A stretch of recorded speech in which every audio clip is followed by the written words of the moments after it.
And welcome back to Monsters Love You. I don't know, I'm liking this whole like actually doing things deal. Look at his fucking eyes. Look how cute they are. Look at these little beady little motherfuckers. What am I saying? Buenos dias. Okay, my monsters are kind of neutral, but they're still kind of angry looking, so I'm gonna do politic. And I'm gonna do feather, because it's a feather. You're arguing with Elder Ymurg, who is much older than you, but a little slow on the uptake. She insists that humans don't farm chickens. Explain that they do, in fact, farm chickens. Maybe she's right. Drop the subject. Agree that humans never do good things. You know, they do farm chickens. You go on about how plump and delicious the chickens become under human protection, and how many eggs they produce in the wooden nest boxes. Ymurg rolls her eyes, unimpressed. Show that she's too cowardly to have seen the farms up close.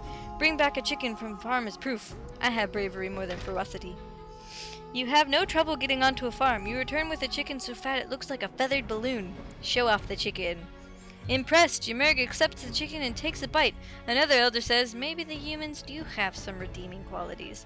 Okay. Look, they're matching now. Sweet. Yeah, let's see. I think I have 78, so I have more ferocity than I do cleverness. I'm not that smart. Okay, let's see. Hug.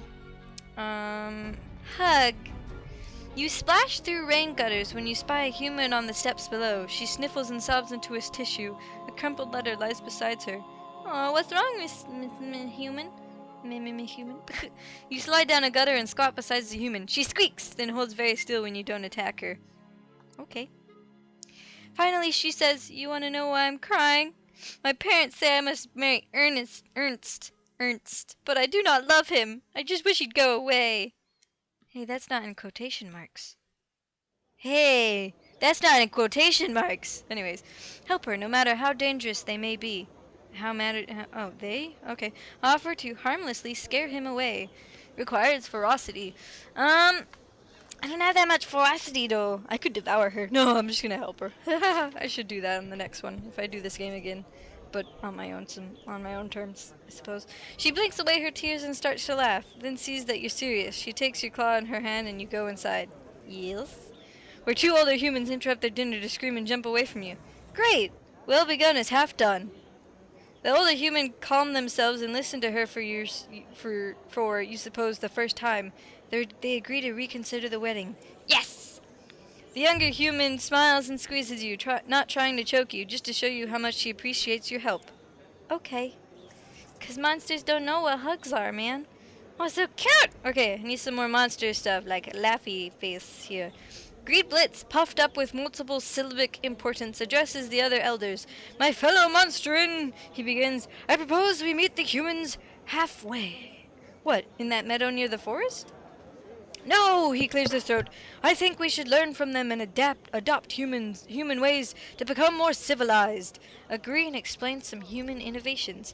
Yes, I've learned much from watching their hunters. Hear, hear! Start an exploratory committee to look into the matter. Yes, we should use their tricks against them. I don't have that much cleverness, but I have more ferocity than cleverness, so I have to go with that. You throw a rock at Greedblitz. He shrieks and charges. You slap him aside, then get several of his arms in a complicated lock. Explain that if you have learned this trick by watching humans practice. Everyone goes crazy at this. They love the idea of being like humans, at least this much. Soon you're inundated with requests to teach a class in blocking and locking. Nice rhymes. I don't have any more... Oh no, I don't have any more ways to make the... Oh yeah, I do. It's just disappeared. Do you see? It's not there on my screen. Blow up.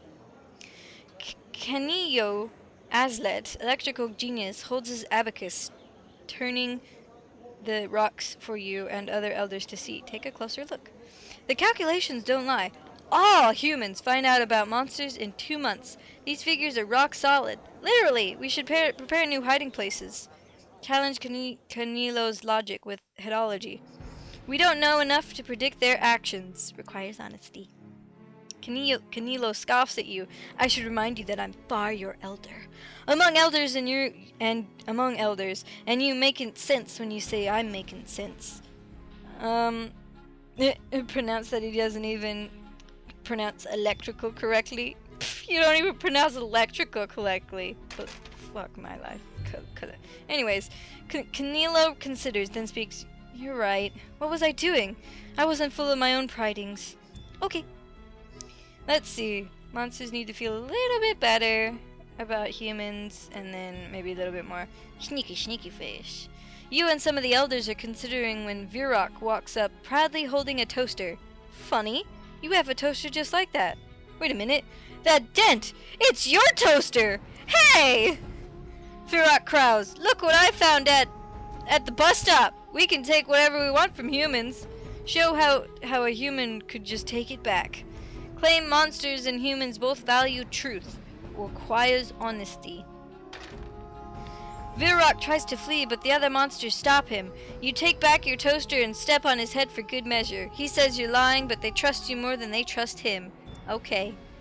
Well, yeah, it was my toaster. It was my dent. You know how I got that dent? Well, you see, I had invited this other monsterling back to my house because I wanted to show him some stuff, you know? And then for some reason we just kind of got into a brawl, you know, like a friendly brawl, you know, most monsters do. And then I bashed his head in with the toaster, and I had to hide the body somewhere. But yeah, so that's how I got that dent. That's how I know it's my toaster. Anyways. Slashy slash. You're investigating a stack of crates in an alley. You hear a shriek. Ah! Screwy boxes! Wait, it's a small child. He runs in, followed by 3 slightly larger ones. The small one jumps behind the crate to hide. Next to you! Keep the small one hidden. Requires kindness. I have kindness.